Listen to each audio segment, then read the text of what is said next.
really is. He really is. So he definitely is. Yeah. So, yeah, there's so many injuries that are going on. And then there's another article I kind of want to bring up. Hearns. He's going to be back. Mm-hmm. He's going to be playing.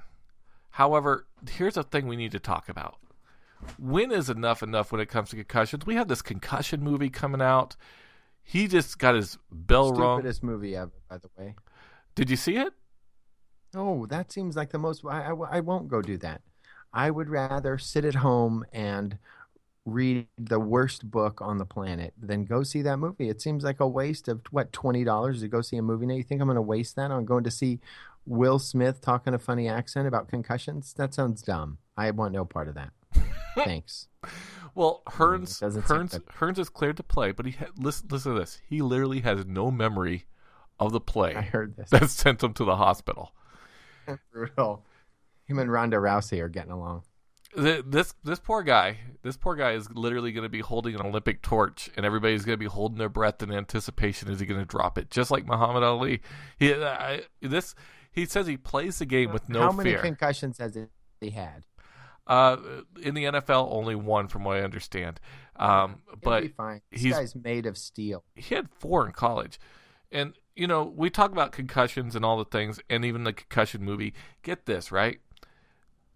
I'm of the opinion at the NFL level and even at the college level, it's a very dangerous sport as far as concussions go. But I don't think that the velocity, as well as the human body at that young of age, it's a really big thing to worry about for the juveniles. Pee-wee football, don't hold your kid back at 8 or 9 years old from playing football if he wants to play football. Don't worry about concussions at that age. Those kids aren't moving fast enough to create that kind of worry or concern, and they're fully padded up. However, past I'd say the high school age, that's when you need to begin to worry, and you need to have a lot of precaution about what's going on with your brain. And I would even say go ahead and get genetic tested. How do you feel about the whole concussion things? Are you going to take your kid out of sports because of it? No, I live in Texas, bro. My kid plays football, and he loves football, and they take it really serious down here. So they're all about it, and he's into it. All his friends are playing football as well, so that's what he wants to do. That's what I let him do. If your kid's not interested in it, I wouldn't force him in, right?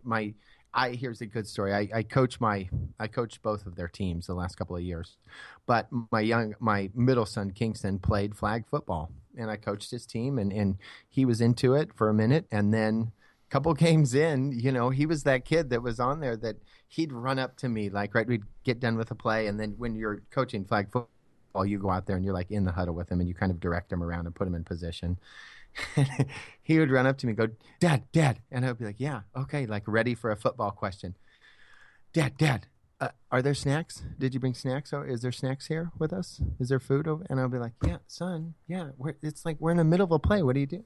3 or 4 of those things, and even times when he was on the sideline eating, and they would be like, King, you're in, and he'd go, no, I'm good. I've got chips here. I'm okay. I'm good. So and I told him after that season, okay, buddy, you don't like this? He said, no, I don't like it. I said, you don't ever have to play again.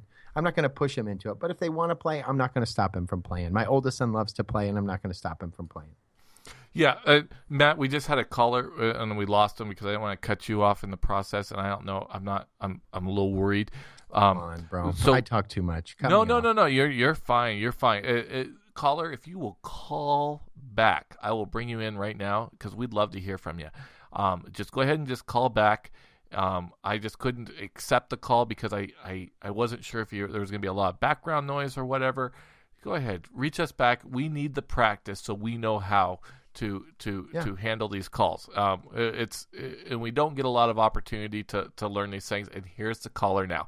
So let's go ahead and join them in and bring this person into our thing. Caller? Hold on just a second.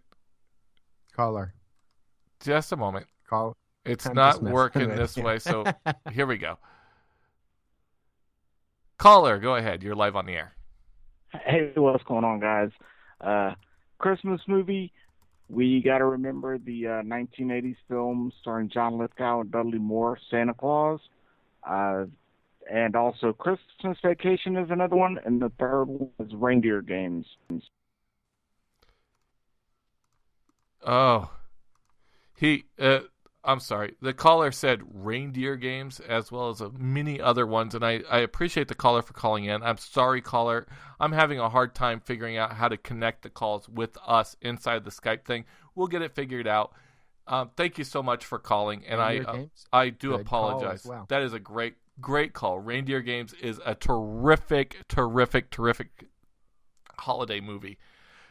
Another one, Long Kiss Goodnight. Remember that? Oh, that's a good one. Yeah, with It wasn't Samuel L. Jackson and Gina Davis. Back when Gina Davis was still Gina freaking Davis. hot. I mean, she was never. I don't know. oh yes, she was. Girl had DSL beyond belief. Wow. Okay. Do you disagree? I know you don't have to say no. I fine. Yeah. Okay. I'll give you that. She always just had that momish look to her. It was weird. She did. Okay, yeah, she did have a little bit of that momish look, especially in like a Beetlejuice. But she also in that Long Kiss Goodnight when she's coming out of that water with that they were basically water torturing her in that little windmill sort of thing, and she comes up with the gun and she's all just complete wet t-shirt contest with white gowns, and you see like literally every little bump of those nipples. Hot moment. Really hot. Yeah, someone moment. just texted in. Christmas Vacation is a good one. National Lampoon's Christmas Vacation, classic too. Oh yeah, absolutely. Very good call. Very good call. We go ahead, keep them coming in, guys. We want to hear those Shock the Jock submissions. But talking about concussions, there are a lot of things out there that can prevent people from having a normal life after football. What I say is, if you're going to give up your normal life after football, you're not doing the right thing. Don't think about those kinds of things, as nothing is worth a shorter life. And Matt, go ahead with that. He's got a news update on Mark Ingram. Well, this was one of the other injuries, and this kind of, I'm thinking a lot, and maybe we can take some of the second half of the show and talk about this. For all you fantasy players out there, we're coming into playoffs. Whether your league hits it now or it goes into it 1 week later, this is fantasy time. If you were lucky enough to get or good enough to get into the playoffs, awesome, but you have some lineup decisions to make. And a lot of times, especially this year, running backs are scarce. So Mark Ingram, they put him on injured reserve today. Obviously, he needed it. He's dealing with a severe shoulder injury. But I think a lot of it was he might have been able to play through it maybe. The Saints they got nothing this year. So why not let him heal up and put him on injured reserve? But it brings up an interesting question. Is Spiller going to be able to step in? They haven't used Spiller all year. And because I picked him up off the waiver wire on the chance that a couple things. I think he does show up. I think he runs hard because of a couple things. One, he hasn't had a chance to do it all year. Are the Saints going to bring him back? Probably not. But the other thing is, this is an audition for him. He hasn't got to play all year. He's gotten very, very, very few touches. So now he gets a 4-game stretch where they're going to at least give him the ball some, and he can show what he's worth and audition for another team that's going to be running back needy next year because he knows that's what's happening. Am I right or am I wrong? Agree or disagree? What do you think? I think you're absolutely correct. 100%. It's the whole thing that's going on with the Saints right now is nothing but an audition. I think for everybody. I think the Rams kind of fit in the same thing, except for they don't even care to audition. They just know that they're going to a new town. That's what I'm seeing in between.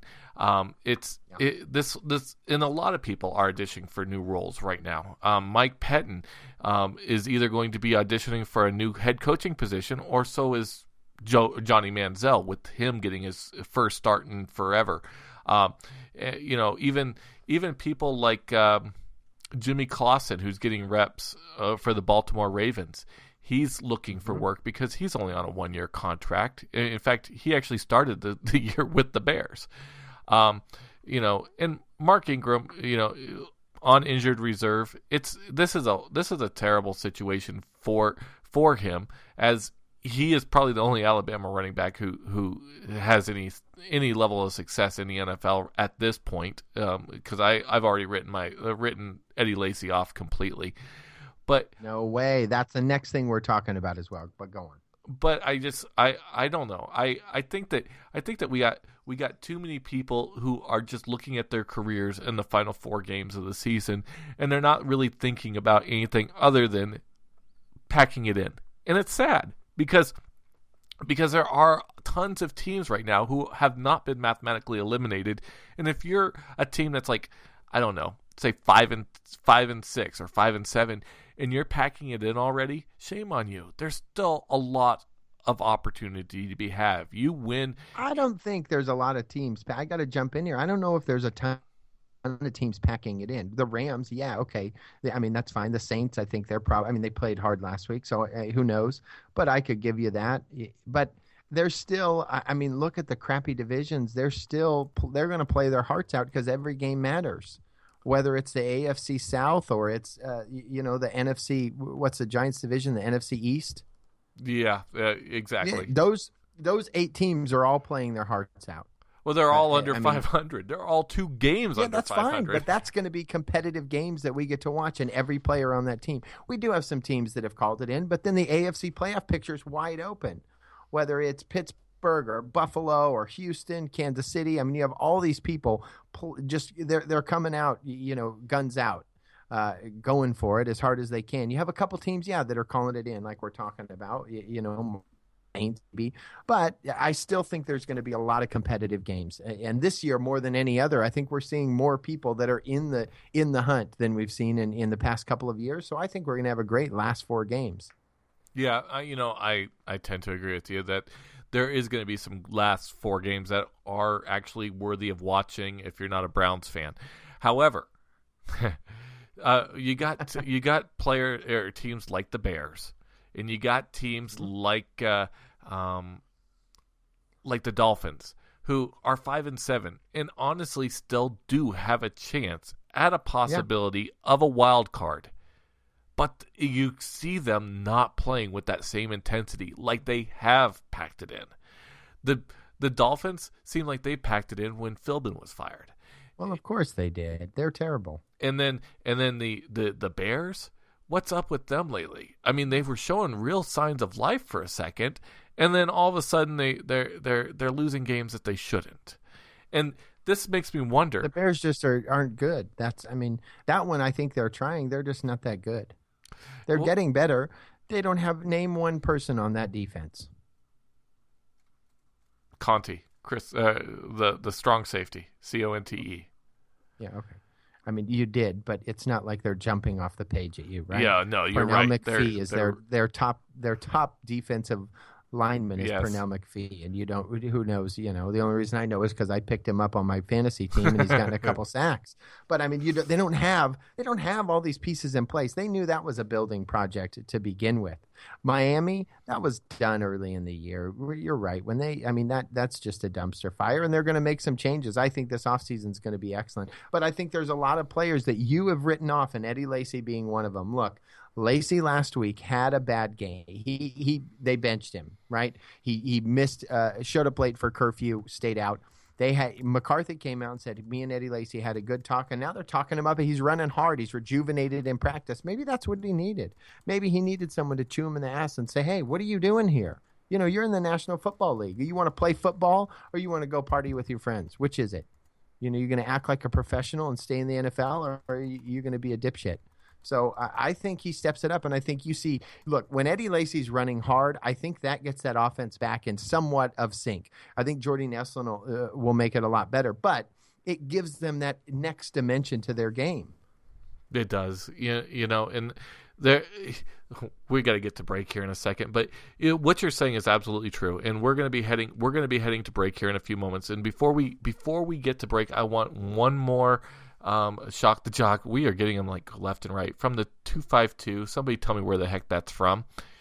Texted Santa Claus, starring Dudley Moore and John Lithgow. Now that is a great family movie. I really like that one. I got to applaud whoever gave that one. It's a great text answer. Keep them coming. Keep them flowing. But for now, we go to break, and after the break, we'll be talking about fantasy football. So stay tuned.